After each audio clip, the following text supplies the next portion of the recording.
It's time for the Glendale Devotional Podcast, a 5-minute weekday devotional ministry from Glendale Baptist Church in Glenn, Mississippi. The speaker is John Haynes. Now, here is Brother John. Today I want to read our passage, Matthew chapter 2, beginning with verse 1, and we'll read through verse 7. After Jesus was born in Bethlehem of Judea in the days of Herod, wise men from the east arrived in Jerusalem, saying, "Where is he who has been born King of the Jews? For we saw his star at its rising and have come to worship him."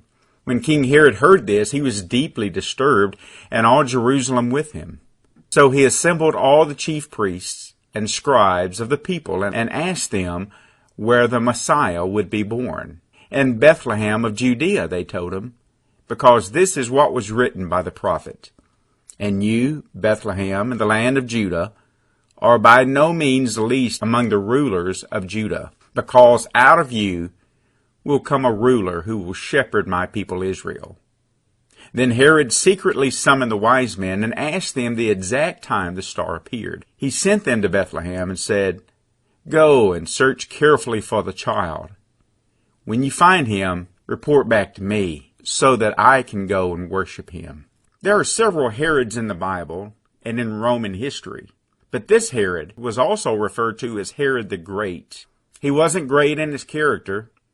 He sure wasn't great in his integrity. King Herod was an evil man. All we need to do is read ahead in Matthew chapter 2 and find out how this monster politician killed all the baby boys under the age of 2 in order to prevent this new king, the Lord Jesus, from rising to power.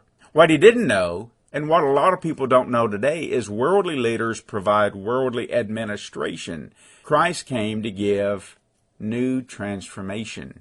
As bad and as evil of a heart that Herod had, God still loved him. How, someone asked. How could God love someone like that? Now, be careful. How could God love me and you? Why would God love us? It's because God is love.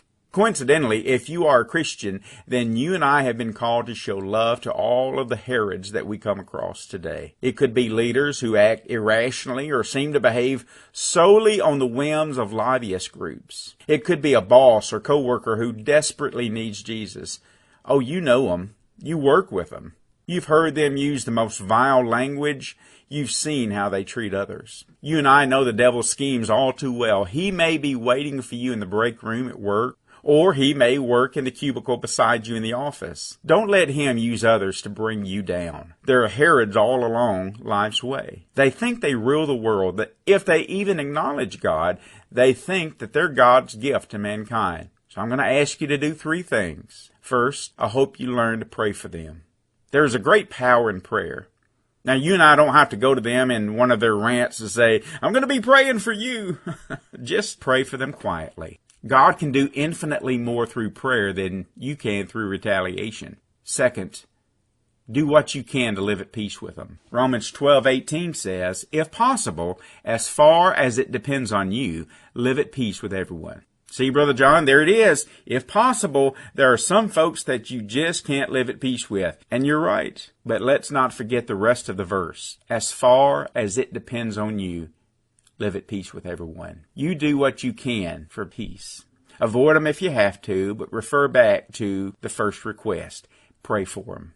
Finally, realize that you will not meet one person today who God does not love. The angel told Mary in Luke 1:37, "Nothing shall be impossible with God." God can love the unlovable. He loves us, and I'm just about as unlovable as anyone could be. Before you and I were redeemed, we were dead, lost in our sins, just like the Herod that you know in your life, and just like King Herod. Be ready to give an answer to the Herods of the world today.